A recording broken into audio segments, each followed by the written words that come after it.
Hi, everyone, and welcome back. I think today is a bit of a more of a story rather than anything particularly helpful, perhaps, in your writing journey.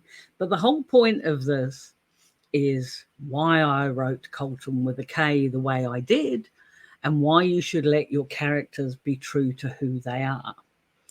Now, 2 years ago, back on November the 9th, 2021, I published a book called I Should Have Stayed Home, which was part of a 4 book series written by 4 books, different authors who was focusing on 4 different friends who all went to the same event and all of whom met their fated mates.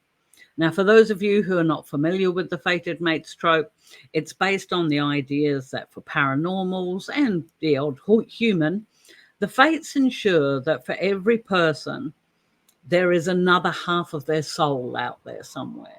And the whole idea is that you get to meet them over time, and that person will be somebody who is perfect for them in every way and will be with them for the rest of their, rather long and unnaturally long life.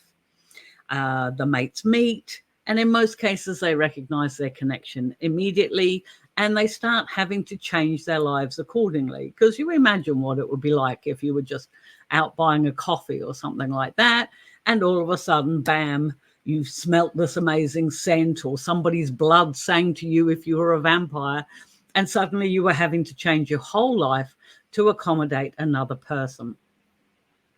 The fated mates trope is a very sub genre.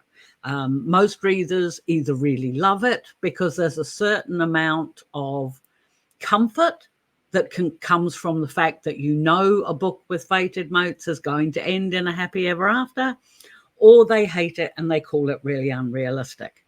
Now, obviously, I'm a huge fan of the trope because I have been writing them for the past 10 years. Nearly all of my titles, with the exception of the Arranged Marriage series, actually involves 2 unlikely paranormals meeting, finding out they're fated, and then spending the rest of the story trying to work out how they can meld their lives together, overcoming obstacles and everything else. I have always said that lust might be instant, but love is a journey, at least in my stories. But back to Kolton with a K. Kolton burst into my head, fully formed as a totally arrogant tiger shifter who swarmed through life, never apologizing for who he was, and yes, at times being so abrasive, he was verbally abusive. Something that was not lost on my readers, a few of whom made sure to let me know, as I can show you. If you can't see it here, it says Lisa often writes abusive, bullying MCs who are easily and quickly forgiven without needing to change. Not in every book, thank you for that, but definitely this one. Kolton is verbally and emotionally abusive, figures it out after one session with Erwin, and Erwin forgives him instantly.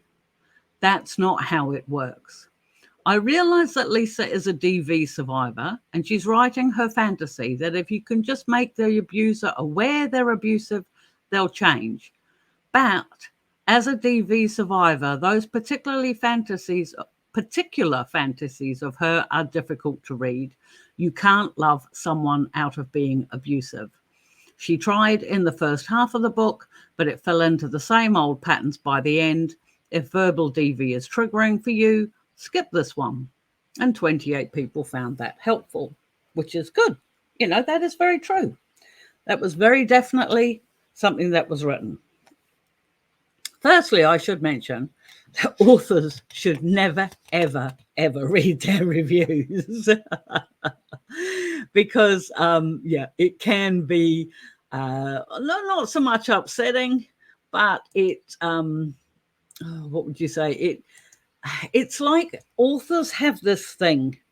We can have literally hundreds and hundreds and hundreds of positive reviews, and then we see one like that one, and it sticks with us and it nags at us. And that particular review has nagged at the back of my brain for 2 years. So I think part of this video is putting that to rest. I think what upset me most about it was that the reviewer clearly knew some of my backstory. I've never been backwards in coming forwards about the fact that I spent 10 years being abused by my domestic partner. And it was actually very difficult and traumatic to get out of that situation. That's all perfectly true. But it was the way she suggested that loving somebody out of an abusive relationship was a fantasy of mine. That is and was, and definitely still is, it's difficult for me to stomach. I've been single for 10 years for a reason, and Kolton was written the way he was for a reason as well.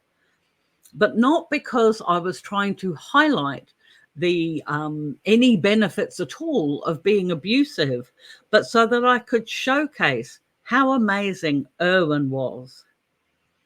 Now, as I've said before, we authors have a knack of picking out the bad reviews and ignoring the good ones.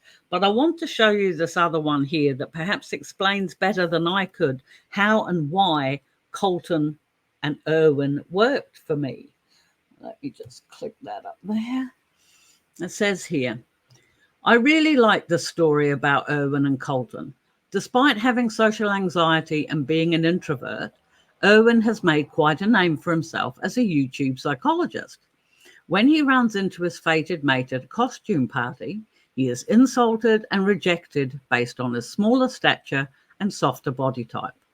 Kolton is inexcusably rude and offensive when he first meets his mate, mistakenly thinking that the scent he has been chasing is someone else. When the live video of his callous behavior goes viral, Kolton is left scrambling to do damage control to his reputation and business interests, and only one person can help, Erwin, the twice rejected mate. I loved how calm and rational Erwin was throughout everything. He never sank to bad-mouthing his mate in return and genuinely wanted to help Kolton see that how he'd been living before really wasn't living. There was a lot of truly good and valid advice for people that suffer from social anxiety and introvertism, but it didn't come across as stuffy or overly clinical. I can't wait to read the rest of the books in this series. So as you can see,